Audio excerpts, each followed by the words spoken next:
everyone, and welcome. Here's what's happening right now. Auto tariffs force the Prime Minister back to the Hill. Nothing is off the table. Canada's response in the pivotal upcoming call with Donald Trump. We have never seen an attack like this. Navigating the devastating impact of tariffs. Bring our daughter home. A family's desperate plea. Plus, the field day home opener with a swing at America.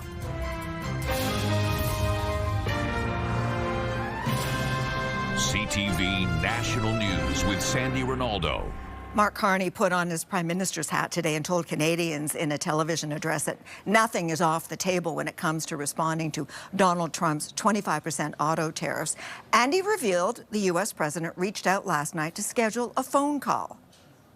Last night, the President of the United States reached out to schedule a call.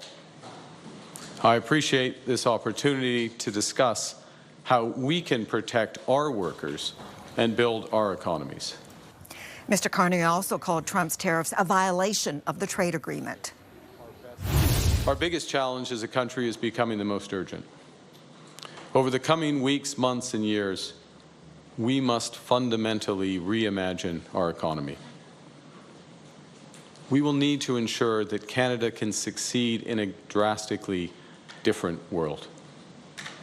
The old relationship we had with the United States, based on deepening integration of our economies and tight security and military cooperation, is over. Now, Mark Carney also said the United States is no longer a reliable partner, and he then promised that if Donald Trump threatens us again, quote, we'll fight back with everything we have to get the best deal for Canada. CTV's Judy Trinh now on today's emergency meeting that led to Mark Carney's comments. Judy. Sandy, during an election, the government is in caretaker mode. But the necessity of responding to Trump's new tariffs meant Mark Carney had to step back into the role of Prime Minister. Yesterday, there'll be more after the meeting. Mark Carney returned to Ottawa to marshal his troops in a new phase of the trade war. The president has issued an executive order to put 25% tariffs on autos built outside the U.S. It goes into effect April 2nd. We start collecting on April 3rd. In the 2 weeks since he was sworn in as Prime Minister, Carney has yet to speak with President Donald Trump. Last night, the President of the United States reached out to schedule a call. We'll be speaking soon, certainly in the course of the next day or two. Trump's new measures will put additional duties on vehicle parts made in Canada on top of the tariffs on steel and aluminum. Despite high-profile meetings with American trade officials earlier this month, both federal and provincial leaders may not have been given a heads up. Are you surprised with what has happened? Well, listen, we're here this morning to fight for Canada, to fight for workers, to fight for industry. It's going to bring the price up for U.S. consumers. Trump is using tariffs to drive manufacturing back to America. Union leaders say the government has to prevent corporations from doing that. If you think that you can shift production, factories, mills, and reinvest in the United States out of Canada and think that you're going to have open access to our market, you need to think again. The federal government has already put in place retaliatory tariffs on $60 billion of U.S. goods and has plans to tax another $100 billion or so more of American products.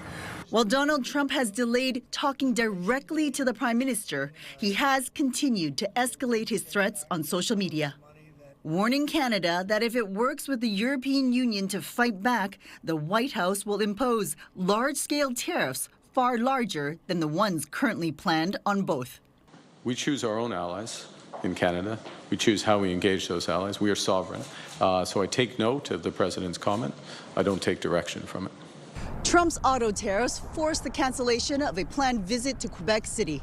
But after an 18-hour detour in Ottawa, the Liberal leader is back on the campaign bus heading towards Montreal. Sandy. CTV's Judy Trinh. Thank you, Judy.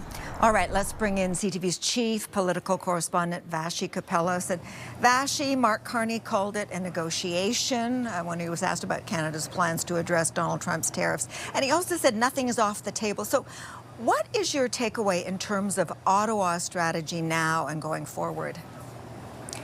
Well, my main takeaway listening to this today, Sandy, was that it was very interesting that Prime Minister Carney, in this capacity, did not immediately announce any kind of counter tariff. And I have to tell you, from listening and interviewing a number of stakeholders in the auto sector, that was their ask of him. You have seen other examples of Donald Trump threatening tariffs and other countries waiting until they're actually imposed before responding with their own counter tariffs. And in the interim, oftentimes a deal can be worked out. I think that's what Mr. Carney is referencing when he talks about the start of a negotiation. So it's interesting that he did not say, this is exactly what we're going to do right now. He's going to meet with premiers, for example. He's going to talk further with people around the cabinet table, and then maybe that conversation with President Trump as well, and ultimately arrive at a conclusion should those tariffs be imposed, and a whole bunch of other ones Donald Trump is threatening for next week, about how exactly Canada responds. The question, of course, is to what degree is it counter tariffs or is it export taxes on energy? He was pretty, he avoided being put on the spot on that and said essentially that the action itself will tell the tale of that. Avoided being that specific. Now, it was interesting, Vashi, that it was a U.S. president who reached out to the Prime Minister to chat in the coming days. And you have to wonder how that will go. I mean, we're going to speculate here, right? Yeah, and against the backdrop, of course, as we've been listening to this federal election, right? So right now he's the Prime Minister. As he heads off to his campaign stop, he's the Liberal leader. He'll be embarking on these conversations, or this conversation, which is, it's also fascinating. It hasn't happened yet, right? Since he was sworn in as Prime Minister, he'll be embarking on that conversation in the middle of an election campaign. He even left open the door to a potential visit to Washington, though one isn't in the works. So I think that the story here is really that the big part of the story is yet to come as we stare down that deadline for auto tariffs and other tariffs as soon as next week. Sandy? All right, Vashi, thank you so much. Now, there was a conversation that took place last night between Ontario's Premier Doug Ford and U.S. Commerce Secretary Howard Lutnick. Today, Ford suggested that Canada's auto industry could see lower tariffs than the 25%. He's assured us, talking to the big three auto manufacturers, or big five I should actually say, he's reassuring us that there'll be no plant closures. My response was Ronald Reagan's response, trust but verify. We'll see what happens over the next little while. But in saying all that, we need to retaliate. When I asked Secretary Lutnick what is coming April the 2nd outside of the auto, his answer was, I don't know. Now, Ford said that Lutnick also indicated that vehicles with at least 50% American-made parts will be exempt from tariffs, which covers the majority of cars made in Canada. However, more clarity is still needed. Still, there is no doubt that if a 25% tariff is imposed a week today, it will be a gut punch for both Canadians and Americans. Thousands of jobs are at risk, the economy is at risk, and already stock prices for car companies dropped. CTV's Heather right now on how deeply Canada's auto industry is feeling it, especially the uncertainty. Heather. Sandy, even in good times, auto workers say the industry is like being on a roller coaster, but this tariff whiplash from the White House has people deeply concerned. In Donald Trump's trade war, this is one of the many front lines. Auto workers in Ottawa, Ontario, clocking in for a job that could disappear in a matter of weeks. I am very concerned about that. I feel like there should be a lot more concern with not just Canadians, but Americans as well. The U.S. president's executive order that 25% tariffs are to be levied against the auto industry has shaken markets, workers, and escalated the risk of a global trade war. Honestly, every day I go in, I hear everyone talking about it. Today, Unifor, which represents the 3,000 workers at the GM plant in Ottawa, held an emergency meeting where they handed out elbows-up shirts and vowed to fight back. These are our jobs. These are our plants. These are our communities. And this is our country. And we are fighting for all of it. The tariffs are set to take effect next week, nearly a month after similar 25% tariffs were placed on cars and auto parts, only to be quickly removed.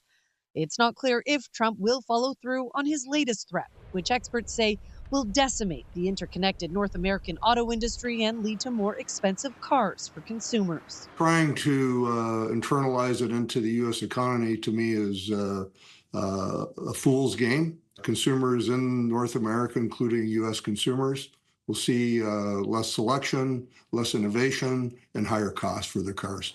There are concerns within the auto industry that even if Trump backs down on this latest tariff threat, that companies will see this uncertainty and move production from Canada to the United States. Unifor calling on whichever party forms government to punish those who shift production from Canada to south of the border. Sandy. All right, Heather. The presidents of France and Mexico are both blasting Donald Trump's latest tariffs. Mais enfin, tout ça fait plutôt perdre du temps et va créer beaucoup d'inquiétudes dans de nombreux secteurs. Et donc on va aussi... France's President Emmanuel Macron says the auto tariffs are a waste of time that will create inflationary pressure and destroy jobs. Mexican President Claudia Sheinbaum says there should be no tariffs within a free trade agreement, adding that Mexico will respond to this latest escalation in the trade war. The uncertain world we are now living in has caused Canada's election campaign to pivot. CTV's Rachel Aiello now on changing priorities after Donald Trump threw out a grenade. Rachel. Sandy, heading into this campaign, all parties knew there were going to be moments where they'd have to react, especially with U.S. President Donald Trump in the White House. And that was on full display on the federal campaign trail today. Hey. Jagmeet Singh stepping off his bus in a different city than his campaign initially planned, as the New Democrats executed a major pivot, scrapping plans to spend the day in London, to go west to Windsor, to meet with union leaders and auto workers. After the Trump announcement, we made a decision. I made a decision as a team that we needed to go to Windsor. We needed to focus on the impact of these tariffs. Mark Carney was the first to change course, rerouting his campaign to Ottawa shortly after Trump's Oval Office signing last night for a Canada-U.S. Cabinet Committee meeting. And I know and I understand that many are feeling anxious and worried about the future. But once that wrapped, the Liberal leader was back out on the trail. The Conservative campaign didn't deviate from their travel plans for the day. Speaking at a sheet metal plant, Pierre Poilievre did address Trump targeting Canada's auto sector. I'm once again, like all Canadian leaders, forced to address yet another attack by President Trump against our economy. My message to President Trump is knock it off. Experts in political communication say campaigns need to be nimble to show Canadians they can stay on top of the big issues. So the critical thing about political campaigns is that inevitably there will be crises. And the idea is that you have to be able to pivot and address the crisis while at the same time maintaining the general theme of your campaign. Going beyond the optics of putting in face time with auto workers, today the NDP unveiled its plan to protect them, including exempting Canadian-made vehicles from GST. Sandy? CTV's Rachel Aiello. And one final note on the election campaign. Conservative leader Pierre Poilievre is also pledging to boost tax-free savings accounts for all Canadians, but with one stipulation. Introducing the Canada First TFSA top-up. A common-sense Conservative government will let Canadians contribute an extra $5,000 to tax-free savings accounts for investments in Canadian companies. Poilievre announced the move on social media today. He says it will result in billions of dollars of investments, jobs, and savings. An emotional plea today from the family of Ashley Shingoose, the newly identified murder victim of a convicted serial killer. We're not garbage. Nobody's garbage.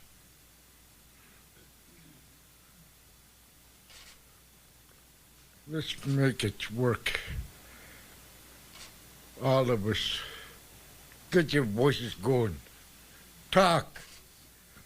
Let's make it happen. Shingoose's family is calling for the Manitoba government to expedite the search for her remains at a Winnipeg landfill. Shingoose was known only as Buffalo Woman until she was officially identified this week. The 30-year-old was one of 4 Indigenous women murdered by Jeremy Skibitsky, who was sentenced to life in prison. New Brunswick's chief medical officer says the province will start analyzing data into a surging number of cases involving a mysterious brain disease. We now have completed and signed patient packages on 222 individual patients in hand, which we feel is enough to start the data analysis. Dr. Yves Leger's office will review the patient files with the Public Health Agency of Canada into the undiagnosed neurological disorder.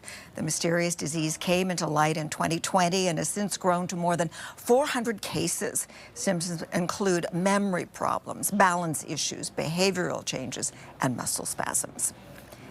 And a developing story out of the United Kingdom, where the King was hospitalized today. Buckingham Palace saying that King Charles had a regular cancer treatment this morning, but experienced temporary side effects requiring a short period of observation in hospital. As we go to break, a cup of coffee that's out of this world. This is astronaut Don Pettit having his morning coffee on board the International Space Station. Pettit designed what he calls the capillary cup to work in zero gravity. He says he wanted to get that coffee aroma, which you can't smell in the standard bag and straw normally given to astronauts. CTV National News will be back in a moment.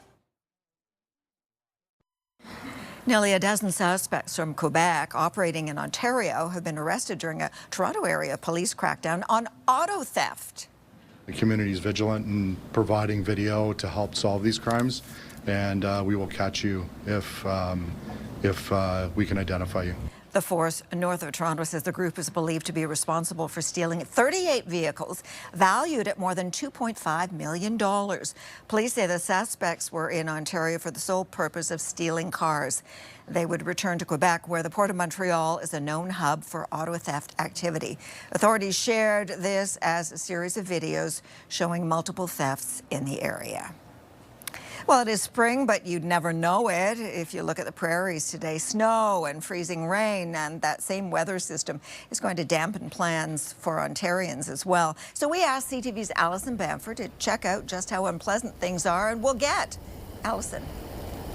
Sandy, the snow hasn't let up since it started early this morning, and when it ends tomorrow evening, there could be up to 20 centimeters of it. Saskatoon is expected to bear the brunt of the spring storm in Saskatchewan. The RCMP is asking drivers to check the forecast before they head out onto the highway. Snowfall warnings stretch across the prairies. Heavy, wet flakes, strong winds, and a possibility of freezing rain expected over 2 days. In Edmonton, city crews are focusing on traction, ice control, and limiting the risk on roads. This is the first of 2 systems making its way across the country. Special weather statements issued for parts of southern Ontario warn of a potent spring ice storm starting late tomorrow. It's a double whammy.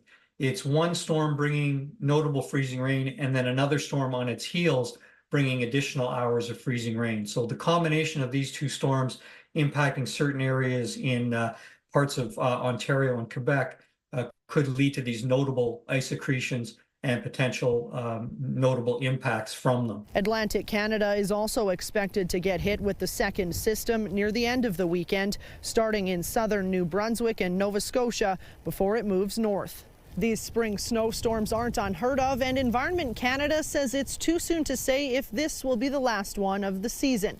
After all, parts of Canada have seen snow in May before. Sandy? Thanks, Allison. Still ahead, the boys of summer are back, and so is CTV National News.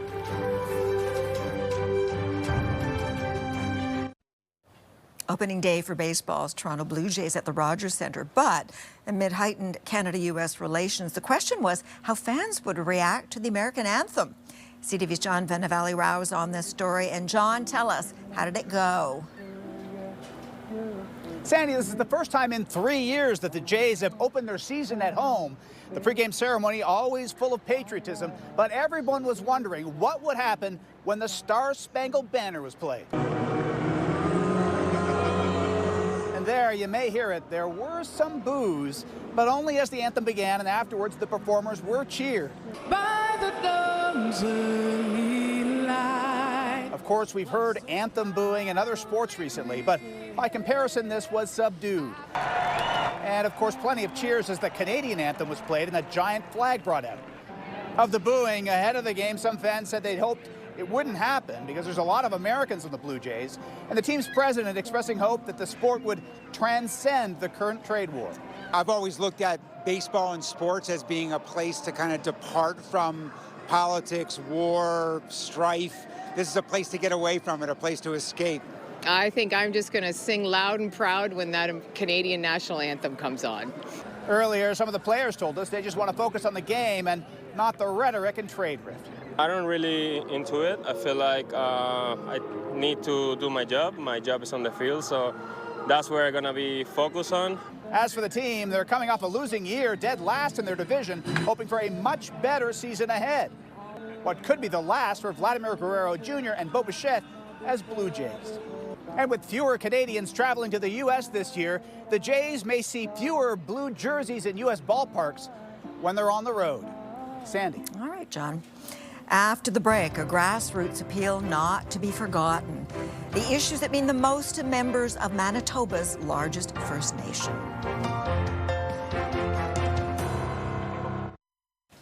CTV News is crisscrossing the country during this federal election campaign, and today we're in Manitoba's largest First Nation. It is Peguis First Nation north of Winnipeg. CTV's Alex Karpa is there and asking questions. Located about 150 kilometers north of Winnipeg, Peguis First Nation is Manitoba's largest First Nation. This tight-knit community is a place of healing and culture. Drumming and singing are traditions important to those who gather at the Sun Lodge Village. This week, it's hosting a camp for children. The staff who share their knowledge to prepare campers for the future also share the issues they would like to see addressed during the election campaign. There's a lot of problems with alcohol and drugs with the young people. We could use a lot more treatment. Substance abuse is also top of mind for Daniel Stevenson. We lost so many of our people to drugs and alcohol, and it's a real tough. Access to proper health care is something Shanice Stevenson feels should be a priority. The youth or just children in general get turned away, and they end up getting more sick, and it gets bad. Another issue that has plagued many in the community for years is overland flooding, which has led to poor infrastructure and housing. Ground dropped. Down the road, Jesse James Cochran worries about his property, which floods every spring. He says he wants to see the federal government provide better flood protection. It's like we're forgotten. What I would like to see is our government actually come here and see exactly what the problems that we're facing. Even with all the noise of tariffs and threats to Canada's sovereignty from the U.S., this First Nation wants to make sure they aren't ignored. And at Sun Lodge Village, they want to ensure future generations continue to follow the beat of their own drum. Alex Karpas, CTV News, Peguis First Nation, Manitoba. Thank you for sharing your time with us. I'm Sandy Ronaldo. Omar is here later and Heather tomorrow, but first, your local CTV News is coming up. Be well. See you soon. Take care.